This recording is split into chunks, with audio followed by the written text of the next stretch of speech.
Bei Jesus ablegen, was tot ist, damit wir sein Leben mit beiden Händen empfangen können. Das ist das Thema des gleich folgenden kurzen Videos, ein Theaterstück, eine Kombination aus Schauspiel und Video, das Nick Benoit produziert und vorgeführt hat.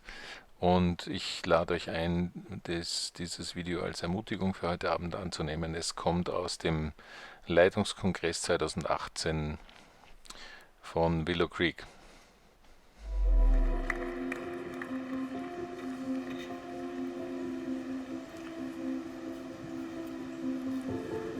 Last summer, I was walking near my neighborhood, and I looked down to see a butterfly sitting along the edge of the path.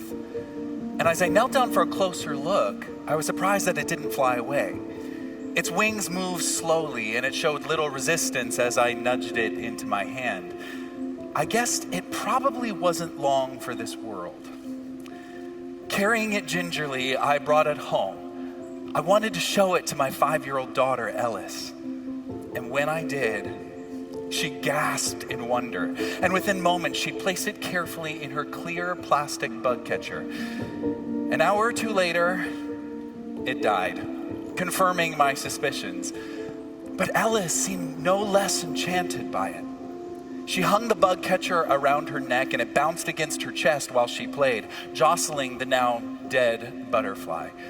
And she'd stop every so often to stare at her treasure. A couple weeks later, as we began packing for our annual seaside vacation, my wife and I encouraged her to bring along her bug catcher, but maybe empty. She wouldn't hear of it. So the fairly faded and very dead butterfly came along with us.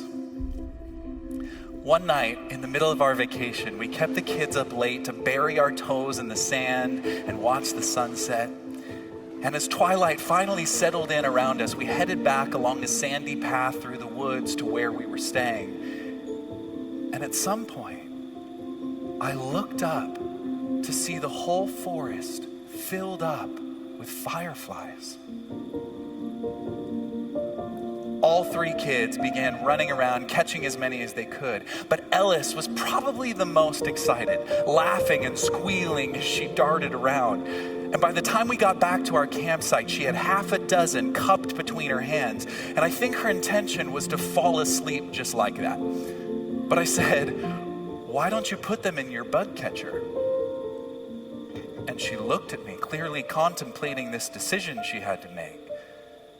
She could either hold on to something that had once been beautiful, or she could make room for something new, something alive and kind of magical. In the end, she chose the fireflies. But I do this too. I hold on to things. Throughout our trip, I kept looking into the eyes of my 3 kids and wishing they'd stop growing up. As we drove away from vacation, I mourned that it was over. As sweet moments pass, I don't want to let them go. I'm convinced that holding on is human. We have trouble trusting that there might be something better, and so we hold on to seasons. We hold on to moments. We hold on to our children. And sometimes I hold on long after the beauty has faded. I think I even hold on in ways that hold me back. For instance, if I hold too tightly to who my kids are right now, will I miss who they become? And my tendency to hold on, it's not just limited to the good things.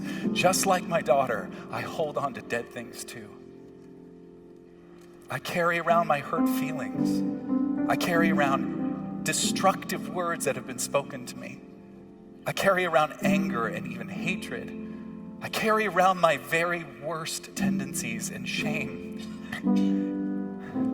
If you're anything like me, you may carry that heaviest of all. But Jesus calls us to lay it all down. He calls us to lay down what might once have been beautiful, but is now faded. And he calls us to lay down the things that were never beautiful to begin with. Jesus calls us to lay down what's dead so that we can receive life.